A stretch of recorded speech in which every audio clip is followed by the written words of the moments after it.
Hi everyone and welcome to this week's literacy lesson. So this week we're going to be concentrating on information texts, and today we're going to find the features of information texts, and information books. But let's have a look at the overall task this week. So our task this week is to create a buildings information text or an information book. And we're going to use all the things that we've done in theme, all the theme lessons, to try and create the book. And what you can do, after this week, you've got your book set up, hopefully, then every theme lesson you can insert the next few pages. So we're going to include all the features of an information book or text, and we're going to learn how to create information pages as well. So that might really help with your theme lessons as we go through our timeline in our theme lessons. Okay, so we've already looked at Stone Age, the Romans, and this week you will be looking at the Anglo-Saxons. So today's learning is to find the features of information texts. So to be successful today, you'll be able to answer these. I can find the features of an information text. I know the role of each feature of an information text, and I can create a front cover for an information book. So your big task today is to create an information book front cover for your buildings topic in our theme lessons. So, what information books can you find at home? Okay, so what I want you to do now is go on a little treasure hunt and try and find as many different types of information books as you can, and there might be loads of different types. Okay, and then we'll discuss what you found. So pause the video now, off you go and find as many information texts as you can. Right, here are some of the examples that I found. So I found some biographies, newspapers, magazines, instruction manuals, textbooks, reports and essays.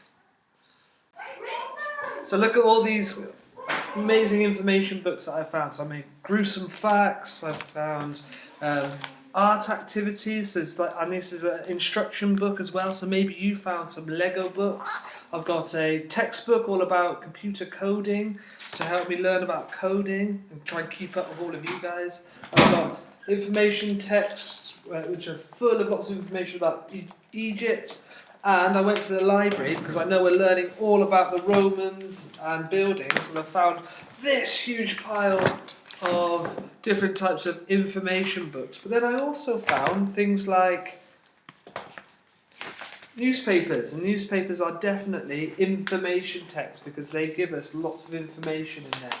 Okay, and then I looked at magazines. So I got the Primary Times here. And one of my favourite books is the Horrible Histories. Okay, and we've got a whole pile of them at school, and I think you'll remember looking at them. So maybe you found other books like biographies. I know some of your mums and dads might have grown-up biographies about famous people that they're interested in, or maybe you have too.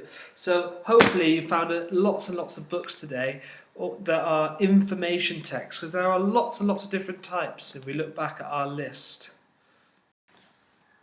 Okay, now you've completed that treasure hunt, finding all of these. Okay, let's have a look at some of those, some of the features that you can find in an information text. So I want you to look at the different books that you found, maybe your magazines, maybe your books, and I want you to think about the front cover. Okay, what information does all of the front covers have? Pause the video now, maybe tell the screen all the different features that front covers have. Okay, I found that they all have pictures, and they have a big title of the book, and they often have the author as well, the author. So on this, the picture history of great buildings, we've got a big title, a picture, and the author. Now that's really important because it's going to draw people in.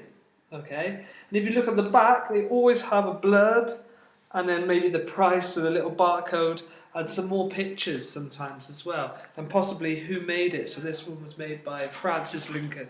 So it's really important that front covers are exciting and draw people in to come and read that book. Okay, it needs to be a big bold title. Okay, then if you open up your books, you should have found a contents page. So on this book, we've got the contents page here.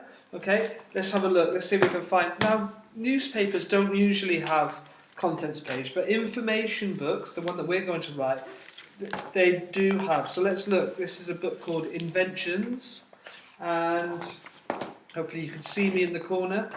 Oh, this one's presented to St Thomas School. Okay, oh, here we go, and we've got a big contents page there. Okay, so contents pages are really, really important, aren't they? We're going to talk about those in a little while.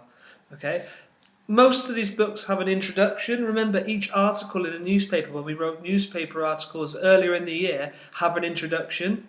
Okay, and it tells you a little bit about what the book's about. But again, we're going to look at those in more detail tomorrow. Actually, we're going to try and write an introduction to our books tomorrow. And then at the back of the book, they quite often have, let's hope that this inventions book has got an index. So we've got an index of inventions, and you can see, and you can find the page that those will be written on. Okay, and here's in alphabetical order, so it's nice and clear. Hopefully, you can see me in the corner of your screen. Okay, and then really, really important, you have a glossary. Now, the glossary is often written at the end of a book. Okay, and I'm going to find. Here we go. We've got settlers, warriors, and kings. And we're going to look, so we've got the index, and then just before that, hopefully, we've got finding out more in here. And now this book doesn't seem to have a glossary, so we'll look at the front as well. Sometimes they're at the front. Not one in there, but we'll look at maybe giant, great buildings. Let's see if it's got a glossary. Aha, a glossary here. So you can see the glossary, hopefully, is in alphabetical order again, and it's all the words that might be really tricky to explain or to understand, and they're specific for the topic that the book's all about. Okay, so now that we've found some of the features of information text, let's look at them in a little bit more detail. So a contents page. The contents page tells the reader what is in the book and on what page. So it's like it's got a list of all the headings of each page in your book. Okay, and so if you want to find out about in great buildings all about the Eiffel Tower, I could look down the contents page and find the page that's got the Eiffel Tower on it, okay, or St Paul's Cathedral, okay, and then I can flick to that page if I'm not interested in the other ones. That's why contents are so important, okay, and it is a great way of organising the ideas in the book as well. So in your book, you might like to do your contents page in order, maybe starting with the Stone Age and working through history. And it is usually written at the end when you have finished all the pages, because you might do 4 pages on the Stone Age and only 1 on the Romans. So pages 1 to 4 might be all about the Romans. So that would be your contents. That would be marked in your contents page. Okay, and I know that we've discussed contents pages lots and lots in class. Okay, let's have a look at introductions then. An introduction is in an information book tells the reader a little about what they might find in the book. It needs to engage the reader, get them excited about the information in the book, and we're going to see how we can do that tomorrow.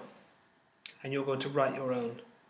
Okay, and then the glossary. I call the glossary a mini dictionary, and it helps to find the meaning of some technical words in the book.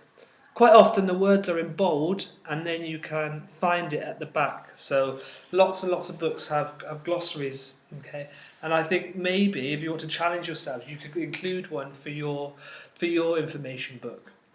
Okay, and then an index. The index helps navigate the text. If you want to find something specific, you can use the index. So if you've got a specific word that or thing that you want to find out about, it might be bricks, and you might want to find out about bricks in the Stone Age, in the Roman times, and then how they've developed. So you can have a look at what pages you can go to straight away.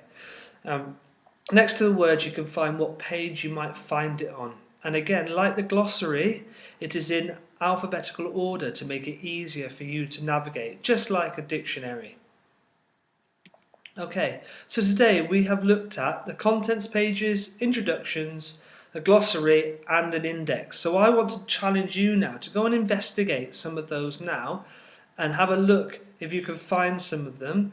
And then on your activities, you're going to go on a treasure hunt for information books, and you're going to choose your favourite and then upload a picture of a front cover on the front cover pages, or maybe you could do lots of front covers, lots of pictures of contents pages, so to show me that you found contents pages, lots of pictures of introductions, and then pictures of glossaries and pictures of index pages. And then for your second task, I'd like you to create a front cover for your information book all about buildings. So you're going to do, it could be like this: Great Buildings, or Buildings Through History as your big bold title, and a nice picture, and then your name, because you're going to be the author of another book.